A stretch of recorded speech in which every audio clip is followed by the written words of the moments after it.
Pinakamabigat sa pagiging OFW minsan, hindi trabaho, kundi yung expectation. "Uy, padala ka naman ng chocolates, pasalubong ng sapatos ha, pabili ng iPhone. Ang tagal mong abroad pero wala kang pasalubong." Parang habang tumatagal, nagiging sukatan ng pagmamahal yung laman ng balikbayan box. Pero ang hindi nakikita ng iba yung overtime, yung pagod, yung homesick, yung tipid na tipid kang kumakain para lang may padala.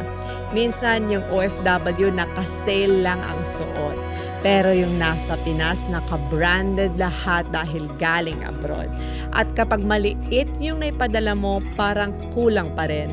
Kaya maraming OFW ang nape-pressure punuhin yung kahon kahit ubos na sila emotionally at financially.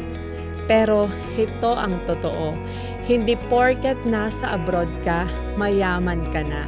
At hindi obligasyon ng OFW na buhatin lahat. Kasi ang tunay na pasalubong hindi imported na gamit, kundi yung sakripisyo mong makalayo sa pamilya para lang mabigay sa kanila ang mas maayos na buhay. Maybe it's time we stop measuring love by the price ng pasalubong and start appreciating the person behind the balikbayan box. Kasi minsan, yung nagpapadala ng marami, sila rin yung pinakapagod na umiyak mag-isa.